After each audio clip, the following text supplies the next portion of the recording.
નમસ્કાર દોસ્તો, વીર વચ્છરાજ સોલંકીની શૌર્યગાથા, તેમનું જન્મ અને બાળપણ.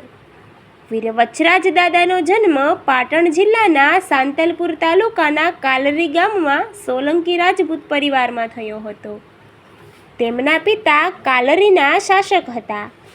બાળપણથી જ વચ્છરાજમાં ગૌ બ્રાહ્મણ પ્રતિપાલના સંસ્કારો રેડાયેલા હતા. તેમની કુંડળીમાં જ લખાયેલું હતું કે તેઓ અન્યાય સામે લડતા શહીદ થશે. લગ્નનો પ્રસંગ અને ગૌરક્ષાનો સંકલ્પ. વચ્છરાજ દાદાના લગ્ન 21 વર્ષની ઉંમરે રાઠોડ કન્યા પૂનાબા એટલે કે દૂધતા સાથે નક્કી થયા હતા. જ્યારે લગ્નની ચોરીમાં મંગળ ફેરા ફરી રહ્યા હતા અને ત્રીજો ફેરો ચાલતો હતો, ત્યારે અચાનક ગામના રબારીઓ અને ગોવાળોએ આવીને આક્રંદ કર્યું કે સુમરા લૂંટારાઓ ગામનું ગોધન એટલે કે ગાયો હરી ગયા છે. ક્ષત્રિય ધર્મના પાલન માટે વચ્છરાજે તુરંત જ લગ્નની ચેડાછેડી કાપી નાખી અને લગ્ન મંડપ છોડીને ગાયોને બચાવવા માટે યુદ્ધે ચડ્યા.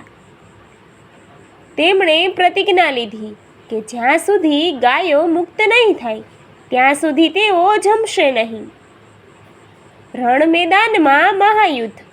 વચ્છરાજ સોલંકીએ કચ્છના નાના રણના કિનારે લૂંટારાઓને આંતર્યા. ભયંકર યુદ્ધ થયું. એવું કહેવાય છે કે લડતા લડતા તેમનું મસ્તક કપાઈ ગયું હોવા છતાં તેમનું ધડ લડતું રહ્યું હતું.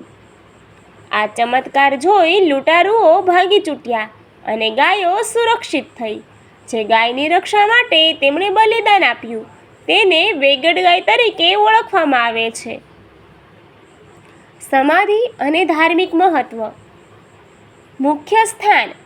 કચ્છના નાના રણમાં વચ્છરાજ બેટ ખાતે તેમનું સમાધિ સ્થાન આવેલું છે અને તેનું અન્ય સ્થાન જ્યાં તેમનું શીશ પડ્યું તે વચ્છરાજપુરા તરીકે ઓળખાય છે. અને માન્યતા પણ એવી છે, ભક્તો માને છે કે વચ્છરાજ દાદાના નામે બાધા રાખવાથી સર્પદંશનું ઝેર ઉતરી જાય છે. મેળો. દર વર્ષે ચૈત્ર મહિનાની પૂનમે અહીં મોટો મેળો ભરાય છે, જેમાં લાખો શ્રદ્ધાળુઓ ઉમટી પડે છે. વીર વચ્છરાજ દાદાના મુખ્ય સ્થાનો. કાલરી એટલે કે જન્મભૂમિ એની, સાંતલપુર તાલુકો અને પાટણ જિલ્લો. વચ્છરાજ બેટ એટલે કે એની સમાધિ કચ્છનું નાનું રણ, ઝીંઝુવાડા પાસે. વચ્છરાજપુરા એ સ્થાન કે જ્યાં તેમનું શીશ પડ્યું હતું, ઝીંઝુવાડાથી 5 કિલોમીટર દૂર. Thank you.